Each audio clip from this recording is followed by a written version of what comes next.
Salam sigap dan shalom.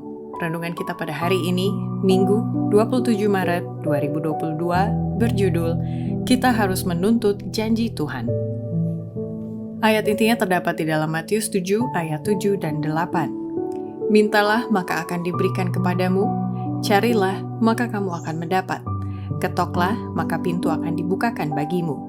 Karena setiap orang yang meminta, menerima, dan setiap orang yang mencari, mendapat, dan setiap orang yang mengetok, baginya pintu dibukakan.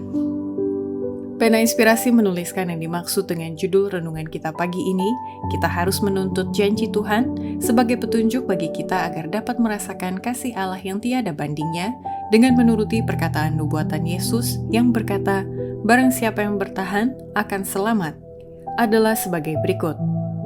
Pertama, alasan kita perlu menuntut janji Tuhan dikarenakan banyak orang percaya yang belum menerima hikmat dan rohnya atau belum sungguh-sungguh menantikan kedatangan Yesus dengan kerendahan hati atau belum memperhatikan pimpinannya dan rahmatnya. Banyak orang yang percaya dan mengakui untuk menuntut janji Tuhan. Mereka berbicara tentang Kristus dan tentang Roh Kudus, namun mereka tidak menerima hikmatnya. Hanya mereka yang menantikan Allah dengan rendah hati, yang memperhatikan pimpinannya dan rahmatnya, akan dikaruniakan roh. Kuasa Allah menunggu tuntutan dan penerimaan mereka. Berkat yang sudah dijanjikan ini, yang dituntut dengan iman, akan membawa berkat-berkat lainnya dalam barisannya. Itu diberikan sesuai dengan kekayaan rahmat Kristus, dan Dia bersedia mencukupi setiap jiwa sesuai dengan kapasitas si penerima. Kedua, alasan kita perlu menuntut janji Tuhan dikarenakan adanya penawaran kerjasama dari makhluk-makhluk surga kepada setiap anak Allah sejati untuk supaya mereka mendapatkan kuasanya. Kita perlu memahami misi malaikat lebih baik dari yang sebelumnya. Baik sekali untuk mengingat bahwa setiap anak Allah yang sejati perlu bekerja sama dengan makhluk-makhluk surga. Kuasa dan pasukan terang yang tidak kelihatan melayani mereka yang sabar dan rendah hati, yaitu orang yang percaya dan menuntut janji Allah. Malaikat kerub dan serafim yang luar biasa kekuatannya berdiri di sisi kanan Allah.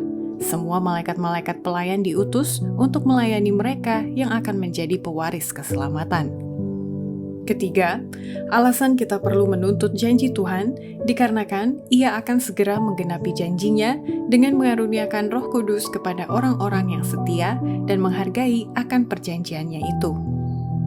Jikalau kegenapan janji itu tidak tampak sebagaimana seharusnya, itu disebabkan karena perjanjian itu tidak dihargai sebagaimana sepatutnya. Jikalau semua orang mau menerima, semuanya sudah dipenuhi oleh Roh. Keempat, alasan kita perlu menuntut janji Tuhan dikarenakan hari ini Ia akan menyempurnakan tabiat setiap orang percaya lewat kerjasama mereka dengan para malaikatnya. Makhluk-makhluk cerdas surgawi akan bekerja bersama manusia yang berusaha dengan iman yang pasti agar tabiat akan disempurnakan dalam tindakan.